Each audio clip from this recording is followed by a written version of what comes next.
మా ఫ్రెండ్ వాళ్ళ ఫియాన్సీకి iPhone surprise gift ఇచ్చాడండి. అసలు ఈ సర్ప్రైజ్ గురించి తెలియాలంటే లాస్ట్ వీడియోలో చెప్పినట్టు మా వదిన పెళ్లికి షాపింగ్ చేసి నెక్స్ట్ డే అమ్మా నాన్న పెళ్లి అడావిడిలో ఉన్నారు. నేను చెల్లి హల్దీ ఫంక్షన్ కి అటెండ్ అయ్యాం. పెద్దన్నయ్య, పెద్దొదిన, చిన్నొదిన, అత్త ఫ్యామిలీ అంతా హల్దీ ఎంజాయ్ చేసాం. ఫ్రెష్ అయ్యి కిందకు వచ్చి అందరికి వడ్డిచ్చాం. నెక్స్ట్ డే నైట్ పెళ్లికి పెళ్లి కూతురు కారులో పెళ్లి మండపానికి వెళ్లారు. పెళ్లిలో కచేరీ డాన్సులు, పెద్దొదిన పిల్లలు కూడా డాన్సులు వేశారు. పెళ్లికి వచ్చిన పెద్దలు, ఫ్యామిలీ మెంబర్స్ అందరు దీవిచ్చారు. ఇంకా పెళ్లి బాగా జరిగింది.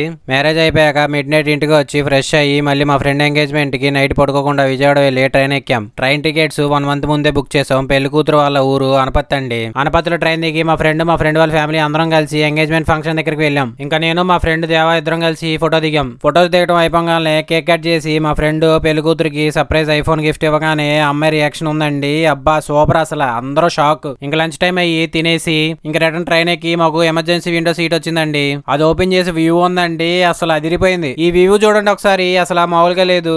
వెళ్ళేదారిలో రాజమండ్రి బ్రిడ్జ్ వచ్చిందండి. ఒక కాయిన్ వేసి దండం పెట్టుకుని విజయవాడకు వచ్చాక లైట్ నైట్ అయిపోయిందని ఫుడ్ దగ్గర నుంచి తెచ్చుకొని తినేసి పడుకున్నానండి.